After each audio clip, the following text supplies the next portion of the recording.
मुल्क में रैलियों का आगाज हो जाएगा, मुजाहरे होंगे, क़याम हड़तालें होंगी और लॉन्ग मार्च तक मामला जाएंगे।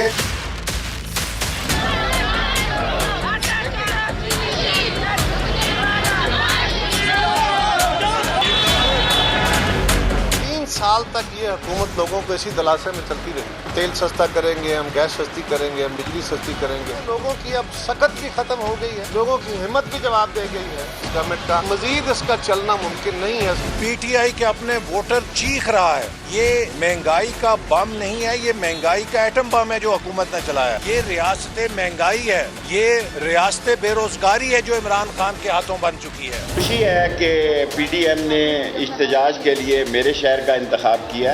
अपने लिए सियासी गड़ा खोदेंगे, अगर वो आइन और कानून को हाथ में नहीं लेंगे तो उनको कोई हाथ में नहीं लेगा।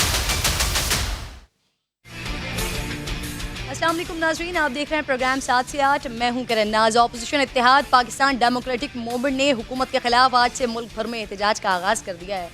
रावलपिंडी में पीडीएम का महंगाई के खिलाफ एहतजाजी मुजाहरा हुआ। मौलाना फजल रहमान पहले ही कह चुके हैं कि बात लॉन्ग मार्च तक जाएगी। महंगाई, नैब ऑर्डिनेंस में तरमीम और इलेक्ट्रॉनिक वोटिंग सिस्टम के खिलाफ ऑपोजिशन की तहरीक से हुकूमत को कैसे निपटना है, इसके लिए वज़ीर आज़म इमरान खान ने मरकज़ी और सूबाई क़यादत के 3 अलग अलग इजलास बुला लिए हैं, जिसमें हुकूमती हिकमत अमली पर बात होगी। ये हकीकत है कि महंगाई मुल्क का सबसे बड़ा मसला बन चुका है और ऑपोजिशन ने सही मौके पर तीसरी बार हुकूमत के खिलाफ तहरीक का आगाज़ किया है। पहले तो वज़रा और गवर्नर स्टेट बैंक सभी आवाम को आसे करवा रहे थे कि आने वाले दिनों में महंगाई कम हो जाएगी, लेकिन इस वक्त सूरत हाल ये है कि किसी से कोई जवाब नहीं बन पा रहा है। तो नाज़रीन, हालात ये हो गए हैं और इन हालात में ऑपोजिशन ने तहरीक का आगाज़ तो कर दिया है, लेकिन अब भी पीडीएम में लॉन्ग मार्च को लेकर कन्फ्यूजन है। राना सनाउल्लाह कह रहे हैं कि लॉन्ग मार्च का भी फैसला नहीं हुआ, लेकिन अगर ऐसा हुआ तो हो सकता है कि नवाज शरीफ साहब इस्लामाबाद आ जाएं। जब कभी कोई लॉन्ग मार्च की बात होगी तो फिर आप बात करें कि मरियम नवाज उसको लीड करती है, उसको मियां शहबाज शरीफ लीड करते हैं। राना साहब ये बताइएगा, जी हो सकता है कि लॉन्ग मार्च जब इस्लामाबाद पहुंचने के करीब हो तो मियां नवाज शरीफ साहब भी आ जाए। राना साहब से पहले मरियम नवाज कह चुकी हैं कि लॉन्ग मार्च का फैसला नहीं हुआ, लेकिन हमारे पास जो इत्तलात हैं कि जिस बात पर पीडीएम में टूट फूट हुई थी, आज भी बात वहीं पर ही रुकी हुई है, वहीं पर ही डेडलॉक है। 18 अक्टूबर के पीडीएम सरबराही इजलास में फजल रहमान ने दोबारा लॉन्ग मार्च को असेंबली से इस्तीफों से मशरूत कर दिया है। इस मामले की तफसील के लिए नईम अशरफ भट्ट है मेरे साथ प्रोग्राम में मौजूद। नहीं, खुशामदीद आपको कहूँगी। ये ज़रा मुझे बताएं कि नून लीग और दीगर जमातें हैं, उनका रिएक्शन फिर क्या आया मौलाना साहब की इस बात पर, क्योंकि पहले पीपल्स पार्टी के बगैर इस्तीफों के लिए तैयार ही नहीं थी ये दीगर जमातें। बेसिकली किरण, इस वक्त नून लीग का जो किरदार है वो पीपल्स पार्टी के करीब है। पहले तो पीपल्स पार्टी उससे दूर जा रही थी, मुस्लिम लीग नून मौलाना के साथ थी इस्तीफ़ों पर, लेकिन अब उन्हें खुद भी ये इस हकीकत का एहसास हो चुका है कि ये कोई इतना आसान नहीं है, क्योंकि उनके अपने लोग ही होंगे कुछ जो इनकार कर देंगे। इसी वजह से जब मौलाना ने पीडीएम इजलास में दोबारा ये बात की और कहा कि लॉन्ग मार्च का एंड जब हो तो फिर इस्तीफ़े होने चाहिए, तो आगे से मियाँ साहब ने कहा कि मौलाना हम आपके साथ हैं। अब ये जो बात है आपके साथ है, ये बहुत गुंजाइश वाली है। ये तो एक मौके की मुनासबत से आप मामले को टाल भी रहे हैं इस बात से। अगर मियाँ साहब कहते हैं कि नहीं आपके साथ, यानी हम इस्तीफे भी देंगे, आप करें ऐलान, तो ये नहीं है। बल्कि लॉन्ग मार्च की तारीख का फैसला भी इसलिए नहीं हो रहा कि इस बात पर इत्तफाक़ राय नहीं है। मुस्लिम लीग नून की अक्सरियत जो है वो इनके 2-3 इजलासों में, जहाँ पर बाकायदा एजेंडे के साथ इस पर मुशावरत हुई, तो अक्सरियत ने मुखालफत की है इस्तीफ़ों की, और वो अभी तक कायम है वो मुखालफत। उसमें ज़्यादा जो है वो शहबाज शरीफ के करीबी है, बल्कि कुछ कह रहे हैं कि मियाँ साहब के वो जो साथ वाले हैं मुस्लिम लीग नून में, वो भी ये कहते हैं कि पीपल्स पार्टी अगर असम्बली में बैठी रहे, एएनपी जमात इस्लामी बेशक थोड़ी थोड़ी सीटें हों, लेकिन उसके बगैर अगर हम 2 जमातें ही मुस्तफ़ी हो जाएं तो ये कोई अक्लमंदी नहीं है। और अगर कोई ज़िमनी इलेक्शन करवा दें और पीपल्स पार्टी और पीटीआई वो हिस्सा भी ले ले ज़िमनी इलेक्शन में, तो हम कहाँ फिर हाली एहतजाज ही करेंगे। इसलिए मियाँ साहब ने तो गोल मोल जवाब दिया, लेकिन मौलाना का वो अभी भी अड़े हुए हैं, और ये लगता है कि इस पर शायद इनका दोबारा कोई मामला ख़राब ना हो जाए और इस दफ़ा मुस्लिम लीग नून से मौलाना का कोई बिगाड़ ना आ जाए। अगरचे दोनों तरफ कोशिश कर रहे हैं कि कायम रहें, इकट्ठे चलें, या ये भी हो सकता है मौलाना ही उनसे एग्री कर जाए, मौलाना ही मान जाए बिलाहर के ठीक है हाल ही लॉन्ग मार्च कर लें। लेकिन अभी तक सिचुएशन शायद आगे ऐसी बनेगी कि शायद फिर मौलाना साहब को ही मानना पड़ेगा, क्योंकि हर दफा फिर मौलाना साहब को ही मानना पड़ जाता है। नहीं, शुक्रिया आपका। हेड साहिबा मुस्लिम लीग नून की रहनुमा है, ज्वाइन कर चुके हैं प्रोग्राम में, खुशामदीद कहूंगी आपको, है ना। ऑपोजिशन महंगाई के खिलाफ सड़कों पर निकल रही है, लेकिन जलसों पर तो करोड़ों रुपए खर्च होंगे, है ना। पहिया जैम हड़ताल से मजीद ऑब्वियसली गरीब आवाम का रोजगार छीन जाएगा। पीडीएम का महंगाई के खिलाफ मार्च तो महंगाई में पिसी आवाम के लिए मजीद परेशान कौन हो जाएगी सिचुएशन, है ना। आपको मेरी आवाज आ रही है? अस्सलाम वालेकुम, है ना, आपको आवाज आ रही है? जी अब आ रही है आवाज। अच्छा, मैं पूछना सबसे पहले ये चाह रही थी, आप लोग एहतजाज पर निकल रहे हैं, सड़कों पर निकल रहे हैं महंगाई के खिलाफ, लेकिन जो जलसे होंगे फिर उस पर करोड़ों रुपए खर्च होंगे, और जो पहिया जाम हड़ताल होगी उससे तो गरीब आवाम का ही रोजगार छिनेगा ना। जाहिर सी बात है, जब सब कुछ बंद होगा। ये पीडीएम का महंगाई के खिलाफ मार्च तो महंगाई में पिसी हुई आवाम के लिए मजीद परेशान कौन हो जाएगा, तबाह कौन हो जाएगा, है ना।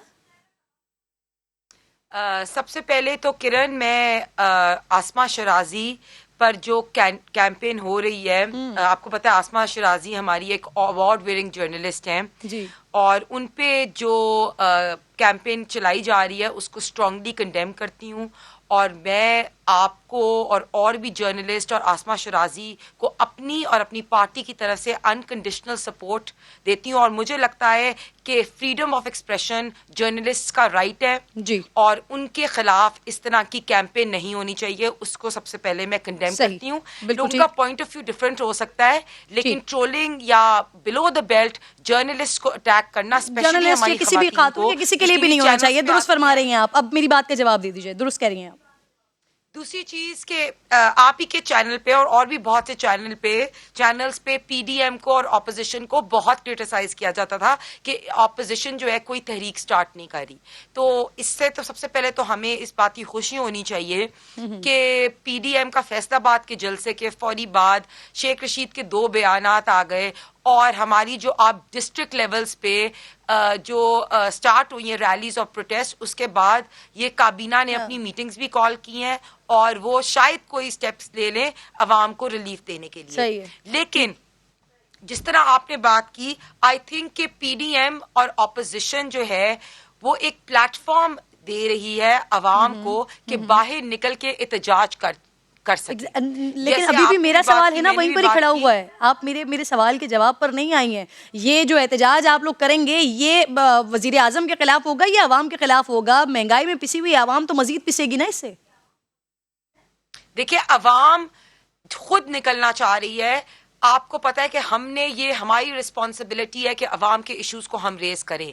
अगर एक अवाम जो है उनको हर चीज महंगी, अब हम एक छोटा सा अगर ले, एक 20,000 रुपए जो मिनिमम वेज है उसमें एक खानदान ने 5,000 रुपए शायद रेंट देनी है, 5,000 रुपए बिजली का बिल देना है, 200-300 की हर रोज की सब्जी अगर खाना भी पकाएं तो 9,000 उसमें निकल गए, अद्वियात, स्कूल फीस। तो ये अवाम के लिए हम निकले हैं। हम डेली वेजेस वाले, मेरा सवाल वहीं पर ये डेली वेजेस वाले जो रोजाना सड़कों पर निकलते हैं, है ना, जो बेचारे सड़कों पर ही खड़े होकर कमा रहे होते हैं, जब सब कुछ ब्लॉक हो जाएगा, ब्लॉकेज होगी, तो वो कहां से अपने घरों में रोजगार लेके जाएंगे, कहां से उनके घरों का चूल्हा जलेगा। आती हूँ दोबारा आपकी तरफ।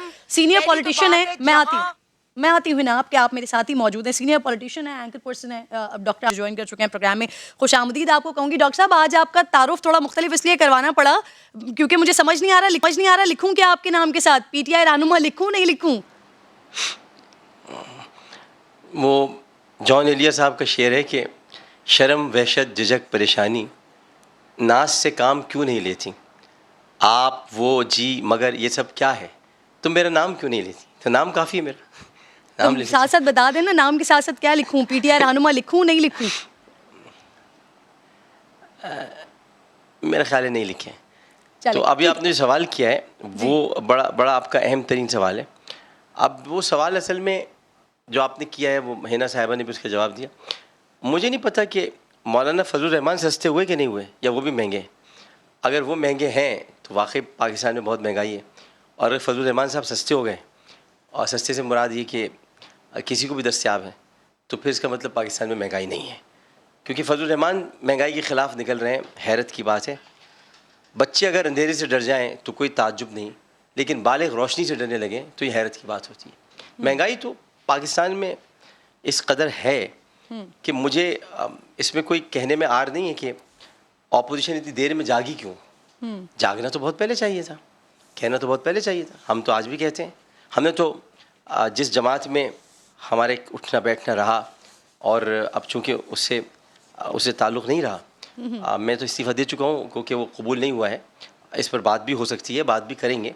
लेकिन मैंने तो जनाब अली अमीन गंडापुर साहब के इस स्टेटमेंट को भी इसकी मजम्मत की थी कि लोग खाना कम कर दें, लोग चीनी कम कर दें, लोग फला कम कर दें। लोग क्यों कम कर दें भाई? किसने कम कर दें? हम हुकूमत में किस लिए आए थे? हम इसीलिए तो आए थे कि महंगाई ख़त्म करेंगे। हम इसीलिए तो आए थे कि गरीब आवाम की दस्तरस में अशियाए खुर्दनोश होंगी। हम तो इसीलिए आए थे। तो हम अगर ये कहने लगे कि नहीं इसको कम कर दें फला, तो इसका मतलब हम डिलीवर करने में नाकाम रहे हैं। तो जहाँ हम डिलीवर करने में नाकाम रहे तो हमें उसका एतराफ़ करना चाहिए। अच्छा इंसान वो होता है जो अपनी गलतियों का एतराफ़ करता है, जो अपनी कोताहियों का एतराफ़ करता है। इतराफ़ करेंगे आप, लोग भी आपका साथ देंगे। लोग भी कहेंगे कि हाँ इन्होंने इतराफ़ किया, हम थोड़ा बहुत अब इनका साथ देते हैं। तो बिल्कुल महंगाई है, लेकिन ऑपोजिशन क्यों निकल रही है ये समझ में नहीं आ रहा मेरी। सही महंगाई हुकूमत की गलत पॉलिसीज़ की वजह से नहीं है डॉक्टर साहब? ऑपोजिशन इसलिए निकल रही है कि मैं जी बिल्कुल मैं बस करता हूँ। मैं हिना आपके पास आ रही हूँ। बिल्कुल आपका पूरा रिस्पॉन्ड मैं जरा डॉक्टर साहब को कंप्लीट करने दीजिए, फिर आती हूँ हिना आपकी तरफ। कि इस अवाम की नुमाइंदगी ऑपोजिशन और स्पेशली पीएमएलएन करती है, और पीटीआई जो है वो बिल्कुल अवाम की नुमाइंदगी नहीं करती। अगर वो नुमाइंदगी करती है तो अपने 50 काबीना मेंबर्स की करती है, जिनको उन्होंने नैब ऑर्डिनेंस में एनआरओ देने की कोशिश की, अपने आटा चोरों को, चीनी चोरों को। तो पीएमएलएन और ऑपोजिशन और पीटीआई जो है वो अवाम की हकीकी नुमाइंदगी करती है। अब सुन लें, मैंने उनसे वही सवाल किया डॉक्टर साहब। हिना साहिबा, हमारी सांसों में आज तक वो हिना की खुशबू महक रही है। तो अगर मुझे पीटीआई का इस वक्त दिफा करना होता ना, तो मैं आपको ऐसा करारा जवाब देता इस बात का, ऐसा देता कि फिर आप भी याद रखती हैं। लेकिन मैं इस वक्त पीटीआई की नुमाइंदगी नहीं कर रहा। मैं इस वक्त अपनी ज़ात की हैसियत से, चूँकि मैं एक सियासत एक्सपीरियंस करके देख लिया हिना, सुन तो लें, जवाब तो सुन लें। मैं ये जानना चाह रही हूँ कि महंगाई जो है वो हुकूमत की गलत पॉलिसीज़ की वजह से नहीं है डॉक्टर साहब? महंगाई है, बिल्कुल महंगाई है, मैं कह रहा हूँ महंगाई है। लेकिन मैंने आपसे अर्ज़ किया कि आपने चूँकि कहा कि इस वक्त अवाम की नुमाइंदा पीटीआई नहीं है बल्कि पीएमएलएन और दीगर जमातें हैं, तो मैं खामोश हूँ इस आपके नुक्ते पर। वरना जवाब तो आपको पता है कि मुझको देना आता है, और ऐसा जवाब देना आता है कि फिर सवाल लोग ढूंढते रह जाते हैं।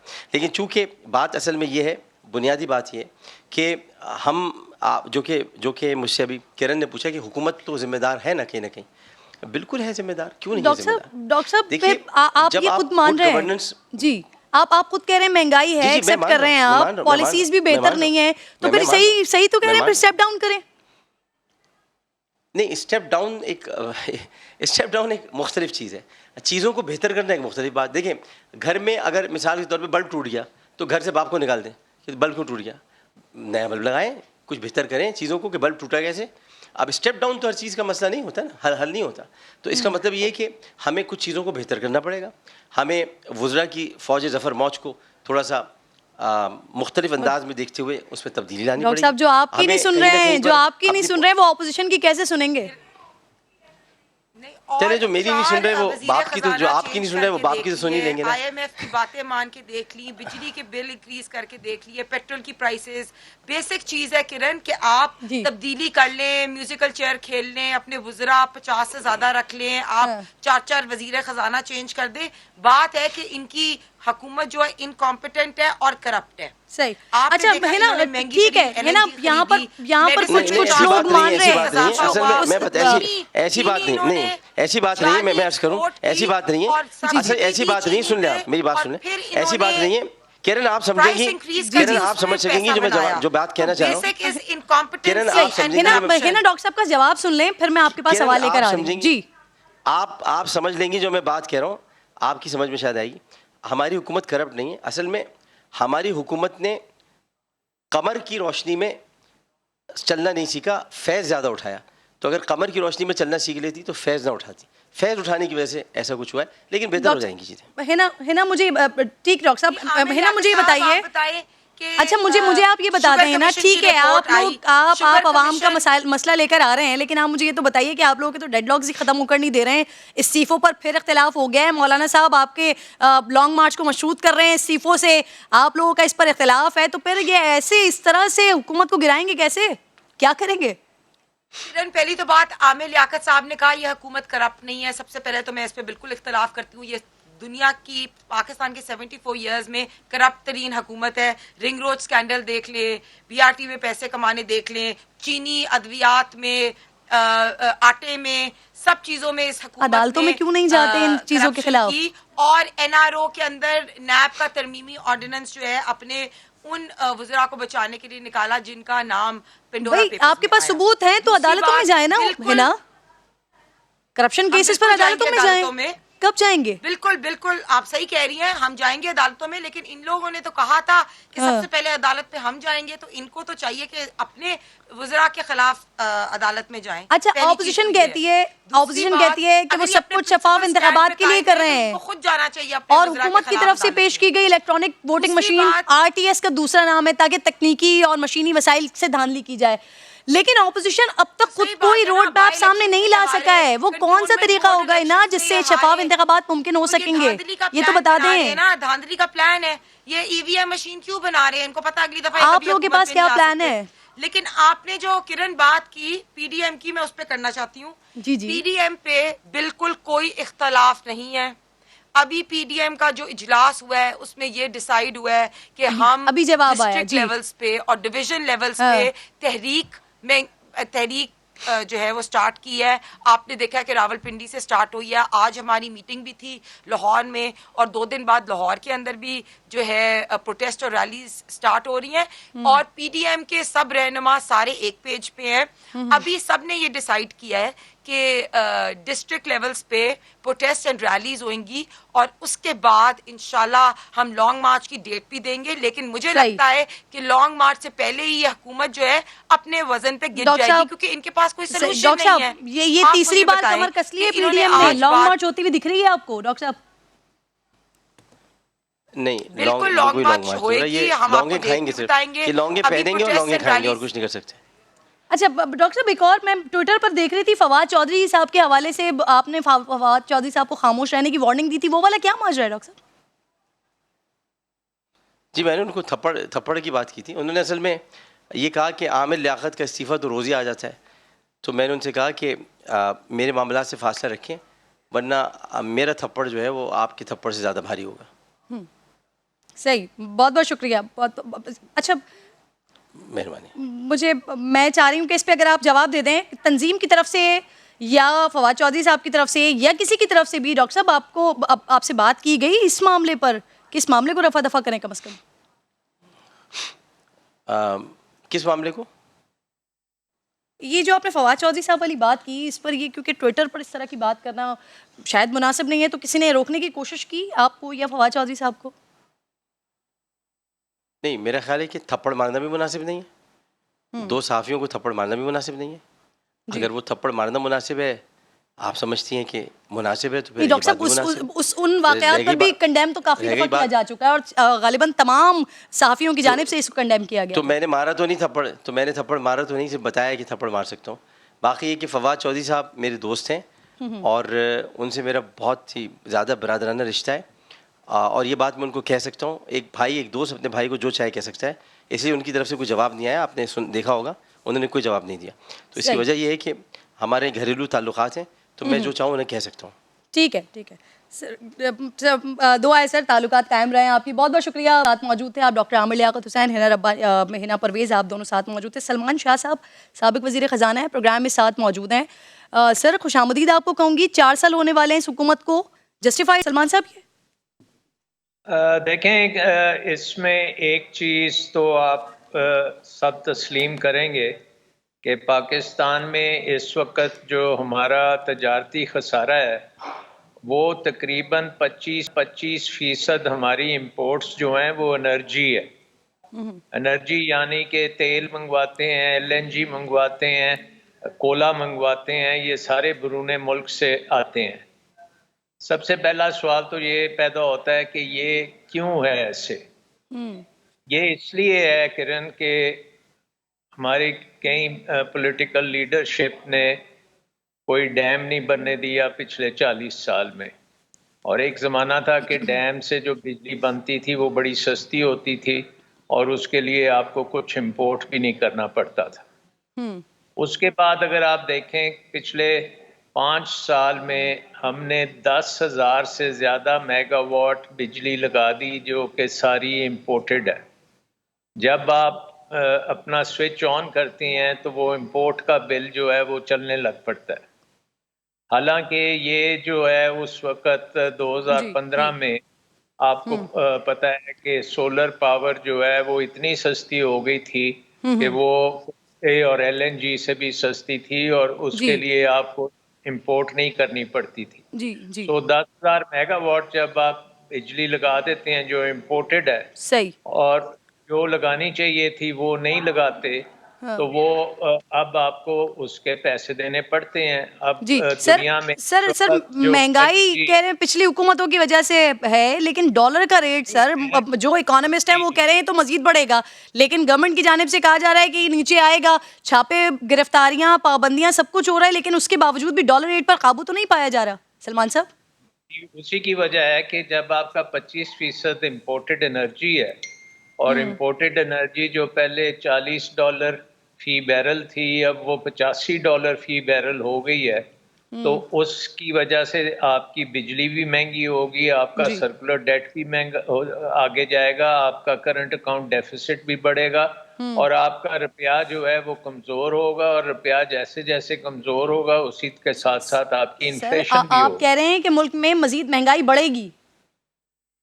अगर तो ये इंटरनेशनल कीमतें कम होनी शुरू हो गई, जिसका पॉसिबिलिटी है, लेकिन अगर वो कम होनी शुरू होती हैं तो ये महंगाई ठहर जाएगी। लेकिन अगर ये कीमतें और ऊपर चली गई तो हुकूमत के पास कोई जादू की छड़ी नहीं है कि वो उसको वो पास ऑन ना करे, क्योंकि ये तो अमीर मुल्क भी नहीं इस तरह कर सकते कि $85 का लेके वो फिर $40 पे बेचें। तो ये तो एक आपकी इकोनॉमी में एक स्ट्रक्चरल डिफेक्ट है जिसको हमने कई हुकूमतों ने मिलके ये डिफेक्ट क्रिएट किया। अब जो आप बात कर रही थी जो इस वक्त मार्च के लिए निकल रहे हैं लोग, उनको एहसास होना चाहिए कि इसके साथ अगर आपकी इकोनॉमी डिसरप्ट होती है तो और ज्यादा बेड़ा गर्क होगा सर आवाम का। मुझे ये बताइए, वजीर आजम ने कम आमदनी वालों के लिए सर पेट्रोल पर सब्सिडी प्लान बनाने की हिदायत की है। मोटरसाइकिल, रिक्शा और अवामी सवारी को सब्सिडी रेट पर सर पेट्रोल देने का प्लान पेश किया जाएगा। आपको लगता है सलमान साहब कि इस तरह से पेट्रोल पर सब्सिडी देना काबिल अमल होगा सर? ये देखें, इस वक्त हमारे जो है ना इकोनॉमी को अगर आप देखें तो दो इकोनॉमीज हैं, एक रूरल इकोनॉमी है और एक हमारी शहरों की इकोनॉमी है। और तकरीबन हमारे जो 60% घराने हैं उनको कोई ना कोई उनका फर्द जो है वो बैरून मुल्क से रेमिटेंसेस भेज रहा है। इस साल पिछले साल के मुकाबले में पिछले साल हमारे मुल्क में 2.5 ट्रिलियन रुपीस की रेमिटेंसेस आई। इस साल 5 ट्रिलियन रुपीस की रेमिटेंसेस आई हैं और ये जो डबल पैसा गया है बहुत से घरानों में, तकरीबन 60% ऐसे घराने हैं जिधर ये गया है, वहाँ पे महंगाई के बजाय वहाँ पे कंजम्पशन बूम चल रहा है। वहाँ पे वो घर भी खरीद रहे हैं, गाड़ियां भी खरीद रहे हैं, मोटरसाइकिल्स भी खरीद रहे हैं, सब कुछ खरीद रहे हैं। दूसरी तरफ हमारी रूरल इकोनॉमी में जो किसान हैं उनको पहली बार अच्छी कीमतें मिल रही हैं, तो वो भी मुनासिब तरीके से उनका गुजारा हो रहा है। हमारे तकरीबन 20% आबादी ऐसी है जिनके पास ना तो असासे हैं और ना ही उनका कोई फर्द बाहर गया हुआ है, तो उनके ऊपर फोकस करके जो ये प्रोग्राम है कामयाब पाकिस्तान और एहसास प्रोग्राम है, इस आबादी को सपोर्ट किया जाए ताकि ये जो इतना इनके ऊपर बोझ पड़ा है वो उसमें बेहतरी आ सके, इम्प्रूवमेंट आ सके। बिल्कुल ठीक है, बहुत बहुत शुक्रिया सर, प्रोग्राम में आप साथ मौजूद थे। क्विकली नाजरीन, बलूचिस्तान की असेंबली की जो ड्रामाई सिचुएशन बन रही है उस पर बात करने जा रहे हैं। 34 अभी है, 8 और भी आ सकते हैं, 14 मेरे वाले भी है। जब को चाहिए कि अब इस्तीफा देके घर चला जाए। करारदाद तहरीक के हक में 33 वोट पड़े। हम मुतालबा करते हैं कि जाम कमाल खान वज़ीर आला बलूचिस्तान की खराब कारकर्दगी को मद्देनजर रखते हुए उन्हें वज़ीर आला क़ायद ऐवान के ओहदे से हटाकर उनकी जगह पर ऐवान के अक्सरियत के हामिल रुकन असम्बली को वज़ीर आला और क़ायद ऐवान मुंतखब किया जाए। आपकी मौजूदगी में 5 MPs मिसिंग है। जो MPs मिसिंग है उनको फौरी तौर पे यहाँ इस हाउस में लाया जाए। बहुत ज्यादा मीठा खाने से शुगर हो जाता है और बहुत ज्यादा मीठे मशवरों से आपके खिलाफ तहरीक अदम एतमाद। तो नाज़रीन, वज़ीर आला बलूचिस्तान जाम कमाल के खिलाफ 14 नाराज़ अरकान की दस्तखत शुदा अदम एतमाद की करारदाद बलूचिस्तान असम्बली में पेश की गई और असम्बली में बड़ी ड्रामाई सिचुएशन नजर आई। जाम कमाल को घर भेजने के लिए नाराज़ अरकान को 33 अरकान की ज़रूरत है और जब तहरीक अदम एतमाद पेश की गई तो 33 लोग इसकी हिमायत में खड़े नजर आए। हालांकि नाराज़ 14 अरकान में से 5 ऐवान से गैर हाजिर थे, जिनके गायब होने का इल्ज़ाम नाराज़ अरकान ने हुकूमत पर आयद किया। कहा गया कि उन्हें गिरफ्तार किया गया और इसी दौरान एक रुकन लाला रशीद असम्बली पहुंच गए।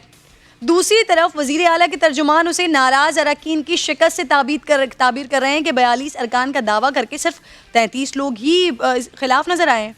तर्जुमान का दावा है कि नाराज़ दोस्तों को मना लिया है, लेकिन साबिक वज़ीर आला बलूचिस्तान नवाब असलम रईसानी कह रहे हैं कि हमारे साथ 4 मज़ीद और लोग शामिल हो गए हैं। हकीकत क्या है इसका इल्म बैलेटिंग के बाद ही हो सकेगा, क्योंकि इससे कबल नाज़रीन बलूचिस्तान के कई साबिक वज़राए आला मुद्दत पूरी होने से पहले ही घर भेजे गए। सरदार अख्तर मेंगल, नवाब असलम रईसानी, नवाब सनाउल्लाह ज़हरी के नाम काबिल ज़िक्र हैं, लेकिन ऐसा बलूचिस्तान असम्बली की तारीख़ में ये पहली बार हुआ है कि एक साल में वज़ीर आला के ख़िलाफ़ 2 बार तहरीक अदम एतमाद लाई गई हो। इससे पहले बलूचिस्तान की अपोजिशन ने जाम कमाल के खिलाफ तहरीक अदम एतमाद जमा करवाई थी। जाम कमाल से पहले नवाब सनाउल्लाह ज़हरी को भी इसी तरह के हालात का सामना था और वो तहरीक अदम एतमाद के टेबल होने से पहले ही मुस्ताफ़ी हुए।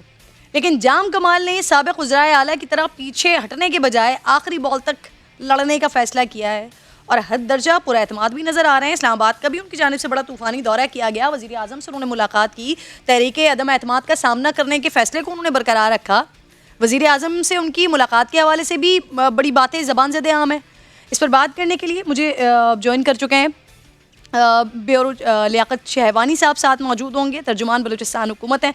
सर खुशामदीद आपको कहूँगी, ये क्या सिचुएशन बनने जा रही है इस बार सर? लगता क्या है आपको जाम कमाल साहब जिन वज़राए आला का मैंने नाम लिए, जिनकी हुकूमत ख़त्म होने से पहले ही, वक्त ख़त्म होने से पहले उनको घर भेजा गया, इस बार सिचुएशन क्या तारीख कुछ तब्दील होगी सर?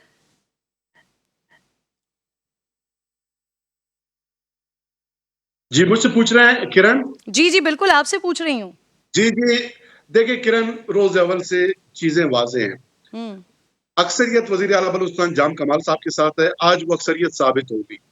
41 अरकान के कोलिशन पार्टनर्स में 32 जो है आज जाम कमाल साहब के साथ थे और हमारे जो नाराज 14 अरकान थे, जो सिग्नेटरीज थे vote of no confidence motion पे, उनमें से 5 जो है हमारे नाराज दोस्त थे, जो जिनको हमने मना लिया है, पीछे रह गए 9, बाकी 9 को भी हम मना लेंगे।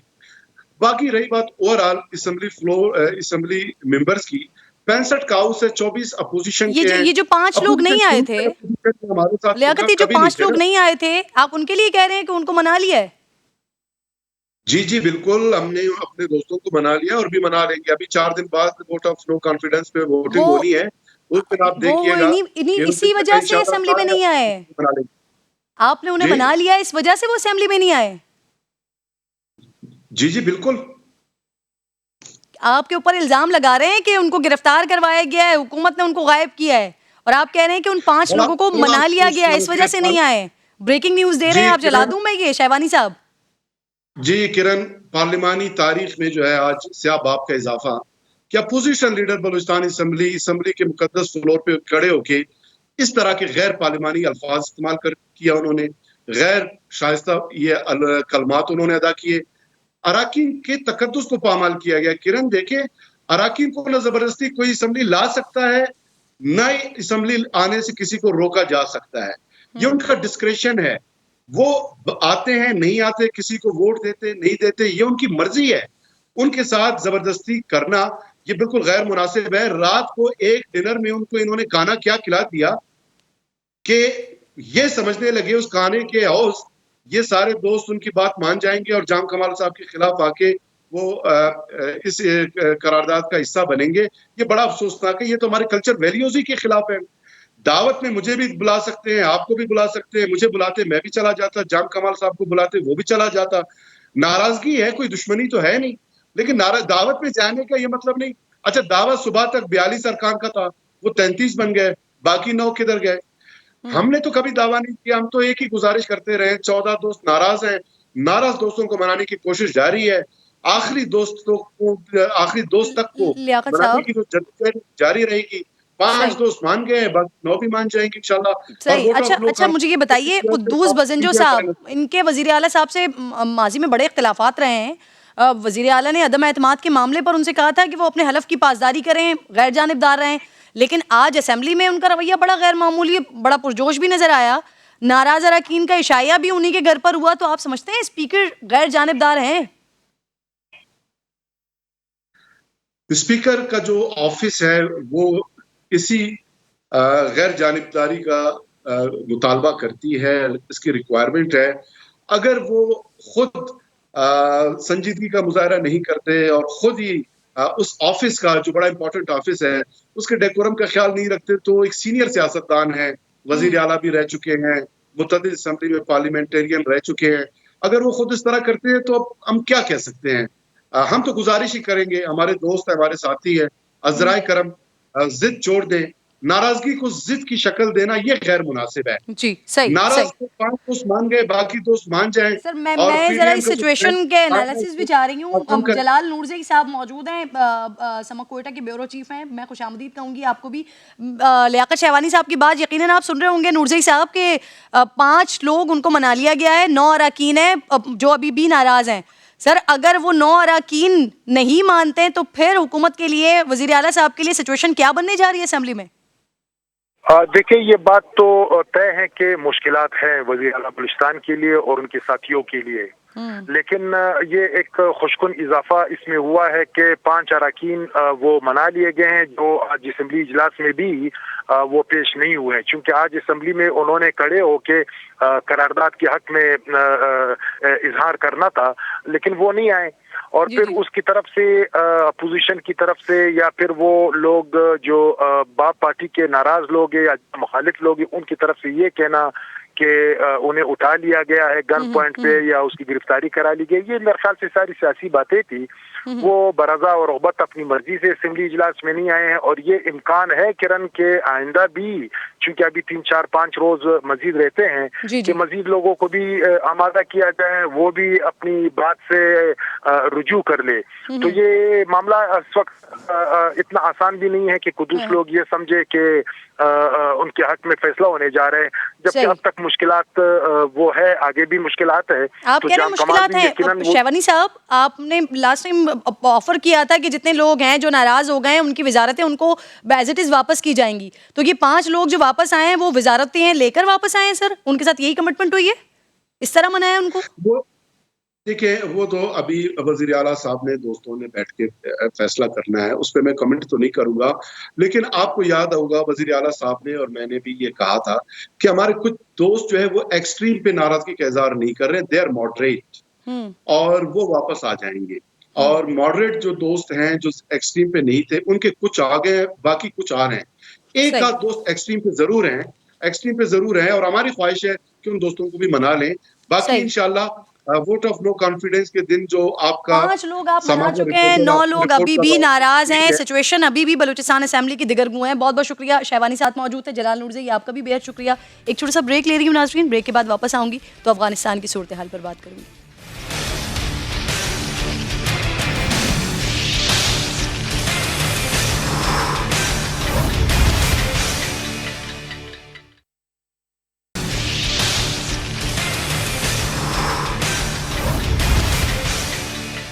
प्रोग्राम एक बार फिर खुशामदीद कहूँगी नाज़रीन आपको। पैसा, कपड़ा और मकान अब दे रहे हैं तालिबान। जी हाँ, तालिबान हुकूमत ने खुदकुश बमबारों के अहले खाना को प्लॉट देने का ऐलान कर दिया है। साथ ही कपड़े और 10,000 अफगानी नकद रकम दी जाएगी। अफगान वज़ीर दाखिला सिराजुद्दीन हक़ानी के खुदकुश बमबारों के अहले खाना से मुलाकातों के बाद ये ऐलान सामने आया है। ये मुलाकात उसी होटल में हुई है जो खुद माजी में खुदकुश हमलों का निशाना बनता रहा है। एक तरफ खुदकुश हमलावरों के ख़ानदानों में पैसे बांटे जा रहे हैं, दूसरी तरफ तालिबान के हालात पर रूस में 10 अहम ममालिक सर जोड़े बैठे हुए हैं। ये अफ़गानिस्तान पर कंट्रोल हासिल करने के बाद तालिबान की पहली अहम इंटरनेशनल मीटिंग है, लेकिन अमेरिका ने लॉजिस्टिक्स सपोर्ट का भोंडा सा बड़ा बहाना बनाकर मॉस्को इजलास में शिरकत से माजरत कर लिया। तालिबान पर बड़ी ये उम्मीद जाहिर की जा रही है उनकी जानिब से कि इजलास में उनकी हुकूमत को तस्लीम किए जाने की जानिब कोई बड़ी पेशरफ्त हो सकती है, लेकिन रूसी वज़ीर ख़ारजा सरगेई लारोफ ने वाज़ेह कर दिया है कि ख़ित्ते में असर व रसूख रखने वाले दीगर ममालिक की तरह रूस ने भी तालिबान से राबते बरकरार रखे हुए हैं, इमदाद भी देंगे, लेकिन रूस तालिबान हुकूमत को तस्लीम करने के किसी इम्कान पर गौर नहीं कर रहा है।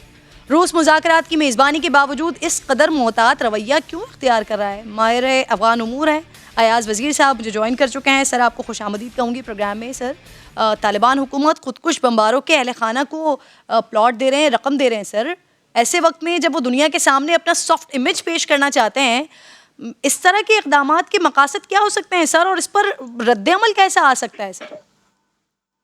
देखिए, मेरा ख्याल है इसको ज़रा आउट ऑफ प्रोपोर्शन ब्लो किया जा रहा है। ये इतनी बड़ी खबर नहीं है।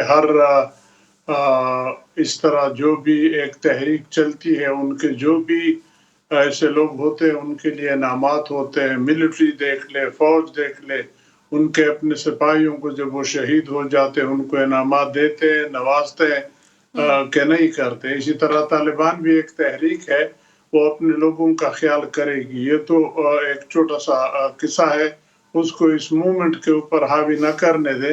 ये जो मॉस्को वाली मीटिंग है, ये ज़्यादा अहमियत है। ये पहली मर्तबा है कि जब से तालिबान अफगानिस्तान में हुकूमत संभाले हुए है, ये बाहर दुनिया के 10 मुल्कों के साथ मीटिंग में शामिल हो रहे हैं। बेसिकली मीटिंग तो है उनके इंसानी हमदर्दी के अंदर जो ज़रूरियात ज़िंदगी है उनकी तरसील के बारे में, या उनकी इकनॉमिक मदद करने के सिलसिले में, क्योंकि रिकग्निशन के बारे में तो रूस ने खुल के कहा, बाकी मुल्कों ने भी कहा है कि जब तक तालिबान अपने वादे पूरे न करे जो उन्होंने कहा था कि इंसानी हकूक़ और ख़वातीन के हकूक़ और ऑल इंक्लूसिव इस टाइप की हुकूमत न बने, तो हम ज़रा हाथ रोके रखेंगे। क्योंकि अगर हम रिकग्नाइज कर ले तो फिर उनको तो वो चीज़ मिल गई जिनकी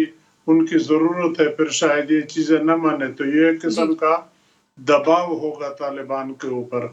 अमेरिका इसलिए शामिल नहीं हुआ कि अमेरिका का जो नुमाइंदा था ज़ल्मे खलीलजाद, उसने इस्तीफा दे दिया, अपने ओहदे से चले गए। अब दूसरा आदमी कब किसको मुकर्रर करेंगे वो तो देखेंगे। लेकिन सर आप कह रहे हैं मिलिट्री तंजीमें अपने लोगों को इस तरह से अप्रिशिएट करती हैं, लेकिन तालिबान का ऑब्वियसली मामला अलग है। सारी दुनिया की नज़रें इस वक्त ऐसे सिचुएशन पर हैं, और जब ऐसी सिचुएशन में ऐसे फैसले लिए जाएंगे तो ऑब्वियसली उसका रिएक्शन भी आएगा।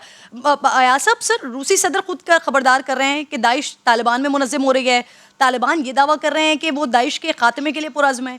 तो फिर सर रूस क्यों तालिबान की हुकूमत को तस्लीम करने में हिचकिचाहट का शिकार है? मॉस्को चाहे तो अफगान हुकूमत के जरिए दाइश को बासानी कुचल सकता है। ये जो आप तालिबान को नसीहत कर रही है, मेरा ख्याल है वो उम्र में भी आपसे बड़े हैं और वो जंग में भी आपसे ज्यादा तजर्बा रखते हैं जी। वो जो करते हैं अपना नाप तोल के करते हैं। उनको न तुम्हारी नसीहत की जरूरत है ना मेरे नसीहत की जरूरत है। वो जो करते हैं बेहतर समझते हैं, वो जाने उनका काम जाने, उससे हमारा काम नहीं है। हमारा काम ये है कि वो दुनिया के साथ कैसे रिएक्ट करेंगे, दुनिया उसके साथ कैसे रिएक्ट करेगी। सर मैं यही पूछ रही थी कि दुनिया कैसा रिएक्ट करेगी इस पर। तो अब अगर आप मुझे बोलने दे तो मैं बोल पड़ूंगा, वरना आपको सुनता रहूंगा। सर अपनी राय रखने में तो कोई मुजायका नहीं है ना सर। मैं अपनी राय रखती हूँ, आप अपनी राय रखते हैं सर। आप रख ले जरूर, लेकिन आप अगर एंकर हैं तो फिर एंकर का काम करने दे। मैं तज्जिया निगार हूँ, तज्जिया निगार का काम करूंगा, आप मेरा काम ना करें। मुझसे सवाल पूछे, जवाब देना मेरा सर। मैं आपसे सवाल ही तो पूछ रही हूँ, मैं आपसे यही तो पूछ रही हूँ कि दुनिया की तरफ से क्या रिएक्शन आएगा यार सर। मेरे जवाब के ऊपर अगर आपने जवाब देना है तो मुझे ना बुला ले। जी सर, अपनी बात मुकम्मल करें। आपने क्या पूछा, मुझे क्या सर? मैं आपसे पूछ रही हूँ कि दुनिया का रिएक्शन क्या आएगा सर इन फैसलों पर। देखिए दुनिया का रिएक्शन तो ऑलरेडी आ चुका है। दुनिया उनसे रिजर्वेशन ऑलरेडी एक्सप्रेस कर चुकी है कि जब तक तालिबान वो वादे पूरे न करे जो उन्होंने पहले से किए हैं तब तक हम उनको रिकग्निशन नहीं देंगे, उनके साथ हुकूमती रवाबित आगे नहीं बढ़ाएंगे, इंसानी हमदर्दी के तहत उनकी मदद जरूर करेंगे। वो तो ऑलरेडी एक्सप्रेस हो चुका है। अब उसके ऊपर आप चाहते हैं कि ये दुनिया के ममालिक उठा के डंडे उठा के उनके सिर पे मारे, वो तो ममालिक नहीं कर सकते, दूसरे लोग नहीं कर सकते। वो अपनी नाराजगी इस तरह उनको कह रहे हैं कि भाई आप सुधर जाए, दुनिया के साथ जैसे चलना होता है वो चलना सीखे, उस चलने पे अमल करे जो आपने वादे किए हैं, वरना उनके तहफुजात हैं तो तहफुजात से फिर नुकसान उन्हीं का होगा, मेरा आपका तो नहीं होगा। अयाज साहब इस पर भी कमेंट कीजिएगा सर, ये रूस क्यों तालिबान हुकूमत को तस्लीम करने में सर हिचकिचाहट का शिकार है? अगर रूस चाहे तो अफगान हुकूमत के जरिए सर दाइश को बासानी कुचल सकता है। देखिए रूस सिर्फ रूस नहीं है, पूरे इस रीजन के ममालिक जो पहले तालिबान के साथ बहुत ही ज्यादा कुर्बत बशमूल पाकिस्तान रखते थे, उन सब ने कह दिया कि हम एक मुतफिका फैसला कर लेंगे रिकग्निशन के बारे में। रूस और जो सेंट्रल एशियन 5 ममालिक हैं उनकी रिजर्वेशन खासी सीरियस है। इसी तरह ईरान की रिजर्वेशन है तालिबान के खिलाफ। पहले बात अलग थी, जब अमेरिका अफगानिस्तान में था तो रूस भी और ईरान भी तालिबान की कुल की मदद कर रहा था कि अमेरिका को खराब करे। अब वो कामन दुश्मन वहां से निकल गया। अब तालिबान कैसे रिएक्ट करेंगे? तालिबान दाइश को कंट्रोल कर लेंगे, टीटीपी को कंट्रोल कर लेंगे, ईटीआईएम को कंट्रोल कर लेंगे जो इन करीबी मुल्कों के तहफुजात हैं। तो जब तक उस मद में ये कोई पेशरफ्त शो न कर ले तब तक पाकिस्तान के भी रिजर्वेशन होंगे, चीन के भी होंगे, सेंट्रल एशिया के भी होंगे, ईरान के भी होंगे।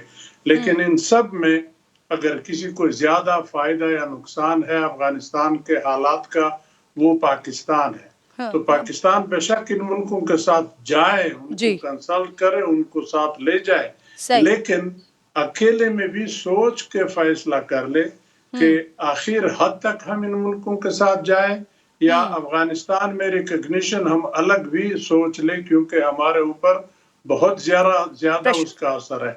कोई 30 लाख तो हमारे पास अफगानी मुहाजिर पड़े हुए हैं और ट्रेड डिपेंडेंस टोटली आपके ऊपर है। अफगानिस्तान गोया समझो ऑलमोस्ट ये 2 मुल्क एक मुल्क ही तकरीबन है।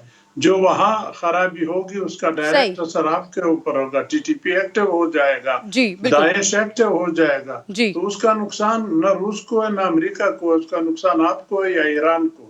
तो इन दोनों को सीरियस सोचना चाहिए, सीरियसली सोचना पड़ेगा। बिल्कुल ठीक है अयाज साहब, बहुत बहुत शुक्रिया आप साथ मौजूद थे। बड़ी इंपॉर्टेंट डेवलपमेंट एंड इंपॉर्टेंट खबर आ रही है मेरे पास नाजरीन। पेंडोरा लीक्स में पाकिस्तानियों की ऑफशोर कंपनीज की मालूमात हासिल करने के लिए वज़ीर आज़म मुआयना कमीशन ने ICIJ से मालूमात देने की दरख्वास्त की है। अब्बास शबीर डिटेल्स आ रही हैं इस हवाले से, बड़ी इंपॉर्टेंट क्या स्टेप उठाए जा रहे हैं हुकूमत की तरफ से, बताइएगा जरा। जी बिल्कुल, वज़ीर आज़म मुआयना कमीशन ने ये एक बड़ा फैसला किया है।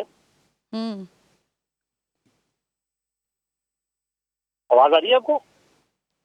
जी जी बिल्कुल अब्बास शबीर, आप ऑन एयर हैं। जी बिल्कुल, वज़ीर आज़म मुआयना कमीशन ने ICIJ में शामिल जो पाकिस्तानी सहाफ़ी हैं उनसे मालूमात देने की दरख्वास्त कर दी है और मुतलका हुकूमती इदारों से भी मदद तलब कर ली है। वज़ीर आज़म मुआयना कमीशन अपनी तहकीकात मुकम्मल करके सिफारिशात वज़ीर आज़म को पेश करेगा। साथ साथ ये भी कहा गया है कि तमाम तहकीकात हक़ाइक़ पर मबनी होनी चाहिए। वज़ीर आज़म मुआयना कमीशन एहतिसाब, शफाफियत, गुड गवर्नेंस पर यकीन रखता है। कोई और इदारा भी मालूमात देना चाहे तो वो दे सकता है वज़ीर आज़म मुआयना कमीशन को।